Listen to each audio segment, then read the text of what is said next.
Today we've got another reveal of the iPhone 17 Pro Max and a shocking new design, as well as more spec confirmations, so hit subscribe now and we'll get right into it. So first up, we've got more news on the iPhone 17 Air that's been added to the lineup, and new reports are saying that it could be 2mm thinner than the iPhone 16 Pro, coming in at 6.9mm, and this makes it the thinnest iPhone yet.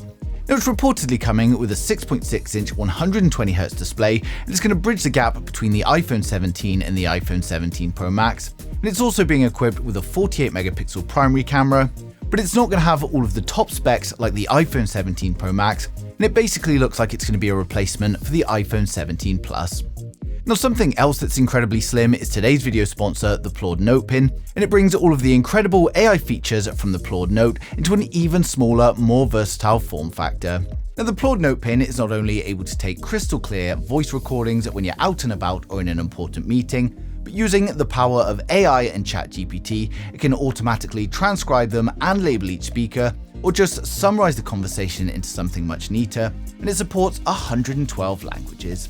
Now controlling the Note Pin is incredibly simple, and you just hold it to start recording and then you can hold it again to stop recording, and in the application it gives you a huge amount of choice when it comes to transcribing the audio. And you can see here I've got very neat and organized transcripts, I've got summaries with much more detailed sections and bullet points, and we can even have it make a mind map. And when it comes to wearing it, you can have it as a pin on your top, you can wear it as a necklace, you can use it to clip onto anything, and even wear it as a watch. Now the possibilities really are endless, and it ensures that you've got a powerful AI voice recorder on you at all times, so whether it's shopping, to-do lists, or just some important meeting minutes, the Plord Note Pin had you covered, so you can go ahead and check it out now by clicking the link down in the description below. Next up, we've got news that Apple may be delivering a very different design for the iPhone 17 Pro Max, and multiple sources are claiming that we could see 3 cameras in a horizontal layout similar to what we see on the new Pixels, as well as a much smaller dynamic island. Now I have to be honest, and I just don't see this happening at all.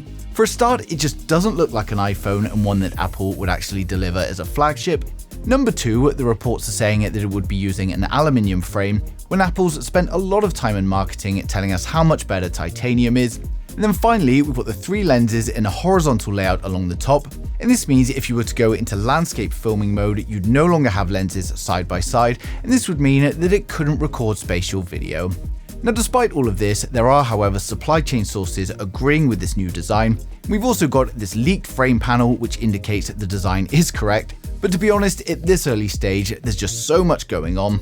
Maybe it was just even a prototype, or maybe it is something to do with the iPhone 17 Air design, but as soon as we get any more information that makes this stuff make sense, then I'll let you guys know.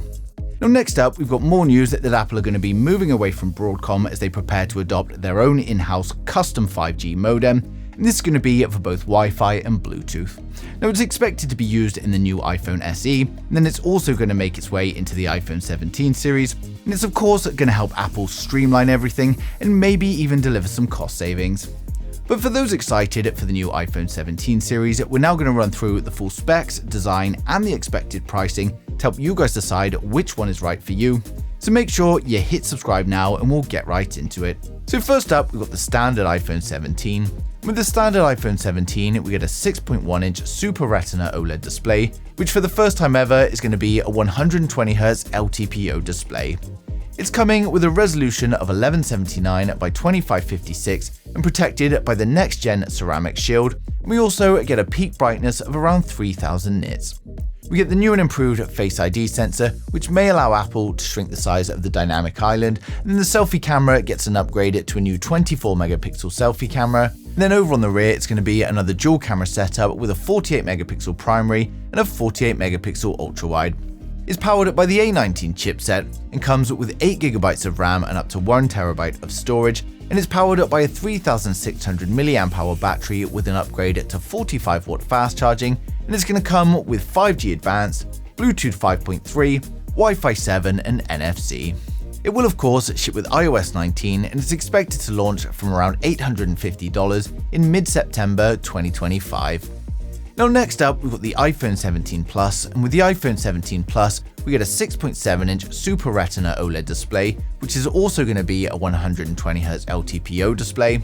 It's coming with a resolution of 1290 by 2796, protected by the next-gen ceramic shield and have a peak brightness of around 3000 nits. We get the new and improved Face ID sensor, which may allow Apple to shrink the size of the dynamic island, and again, the selfie camera gets an upgrade to a new 24-megapixel selfie camera.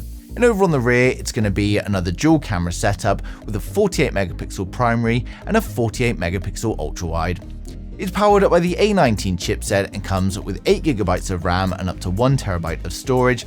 It's going to be powered up by a 4700 mAh battery with an upgrade to 45W fast charging, and it's again going to come with 5G Advanced, Bluetooth 5.3, Wi-Fi 7 and NFC. Now it will of course ship with iOS 19 and it's expected to launch from around $950 in mid-September.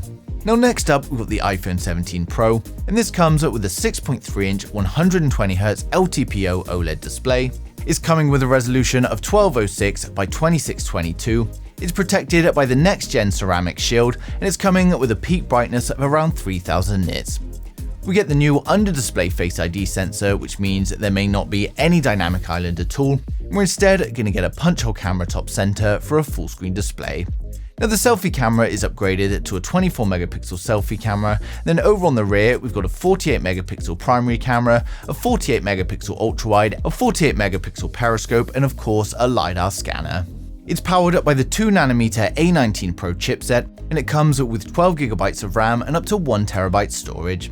It's powered by a 3600 mAh battery with an upgraded 50W fast charge, and it also comes with advanced 5G, Bluetooth 5.3, Wi-Fi 7 and NFC. It will of course ship with iOS 19 and is expected to launch from around $1050, and again is coming in mid-September. Now finally, we saved the best to last, the iPhone 17 Pro Max. With the iPhone 17 Pro Max, we get a 6.9-inch 120Hz LTPO OLED display. It's got a resolution of 1320 by 2868, it's protected by the next-gen ceramic shield, and it also comes with a peak brightness of around 3000 nits. We get a new under-display Face ID sensor, which means that there may not be any dynamic island at all, and we instead get a punch-hole camera top center for a full-screen display. Now the selfie camera in the punch hole is going to be a 24-megapixel selfie camera. Then over on the rear, we've got a 48-megapixel primary camera, a 48-megapixel ultra-wide camera, a 48-megapixel periscope camera, and the LiDAR scanner. It's powered up by the new 2nm A19 Pro chipset, and it comes with 12GB of RAM and up to 1TB of storage. It's going to be powered up by a 4700 mAh battery with an upgrade to 50W fast charge, and it also comes with advanced 5G, Bluetooth 5.3, Wi-Fi 7 and NFC. Now of course, it's shipping with iOS 19 and is expected to launch from around $1250 in mid-September. So overall, the iPhone 17 lineup is looking like an exciting release from Apple, and we finally get some big changes to the design, although there's a lot more confusion this time around than we normally have. Now there's no doubt going to be a lot of focus still being poured into Apple Intelligence over the next year, and Apple are trying to capitalize on the power of their chipsets, and then the upgraded RAM to go with that should offer a lot more versatility. Now of course, given its similarities with the predecessor, I don't think anyone with an iPhone 16 is going to be rushing for an upgrade, but for anyone with an older iPhone or looking to try out their first iPhone, then it will of course be a great choice.